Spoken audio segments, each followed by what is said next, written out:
നല്ല സോഫ്റ്റായ നല്ല ടേസ്റ്റിയായ ബട്ടർ നാൻ എങ്ങനെ ഉണ്ടാക്കാമെന്ന് നോക്കിയാലോ. അപ്പോൾ റെസിപ്പിയിലേക്ക് പോകാം. അതിനായി 3 കപ്പ് മൈദ എടുത്തിട്ടുണ്ട്. അതൊരു ബൗളിലേക്ക് ഇട്ട് കൊടുക്കാം. 1 ടേബിൾ സ്പൂൺ പഞ്ചസാര, 1 teaspoon baking powder, 1 teaspoon baking soda, ആവശ്യത്തിന് ഉപ്പ്. എന്നിട്ട് നല്ലവണ്ണം മിക്സ് ചെയ്തെടുക്കാം.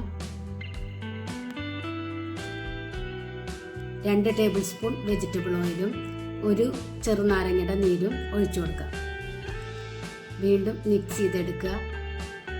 ഇതിലേക്ക് 1 കപ്പ് പാലാണ് വേണ്ടത്. 1/2 കപ്പ് പാലെടുത്തിട്ട് ആദ്യം കുഴച്ച് നോക്കുക.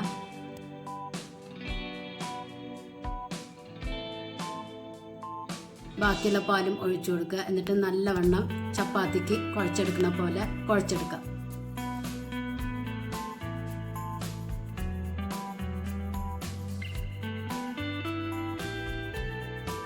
ഇത് നല്ലവണ്ണം കുഴച്ചെടുത്തിട്ടുണ്ട്. ഇത് അരമണിക്കൂർ റെസ്റ്റ് ചെയ്യാനായിട്ട് മാറ്റി വയ്ക്കാം.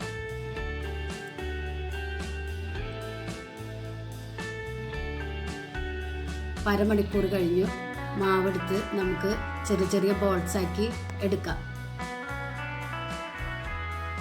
ബോൾസ് ആക്കുന്ന ഭാഗം വീഡിയോ ഓഫായി പോയി.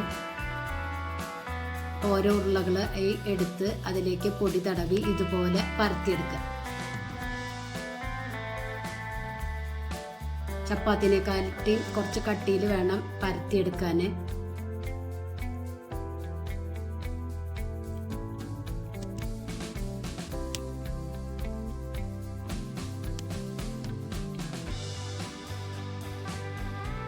നല്ല സോഫ്റ്റായ നാനാണ്.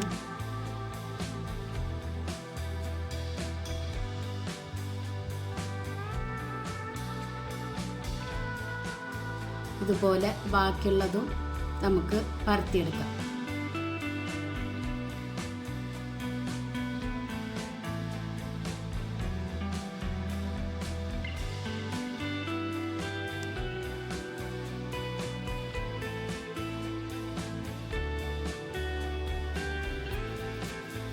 ഈ ഒരു തിക്നെസ്സിൽ വേണം എടുക്കാൻ. ഇനി ചൂടായ പാനിലേക്ക് ഇതിട്ട് കൊടുക്കുക. ഒരു ഭാഗം ആയി കഴിഞ്ഞാൽ മറിച്ചിട്ട് കൊടുക്കുക. മറ്റേ ഭാഗം കുമിളകൾ വരുമ്പോൾ മറിച്ചിട്ട് കൊടുക്കുക. അതിൻ്റെ മുകളിൽ ബട്ടർ തേച്ച് കൊടുക്കണം. വീണ്ടും ഒന്ന് മറിച്ചിട്ട് കൊടുക്കാം. ഇതിൻ്റെ മുകളിലും ബട്ടർ തേച്ച് കൊടുക്കുക. 2 സൈഡും നല്ലവണ്ണം ബട്ടർ തേച്ച് കൊടുക്കണം. ഇപ്പോൾ ഇത് പൊങ്ങി വന്നിട്ടുണ്ട്. ഇതിലേക്ക് ചതച്ച മുളകും മല്ലിയുടെ ഇലയും ഇട്ട് കൊടുക്കാം. അടിപൊളി നാനാണ്. ബാക്കിയുള്ളതും ഇതുപോലെ ചുട്ടെടുക്കാം.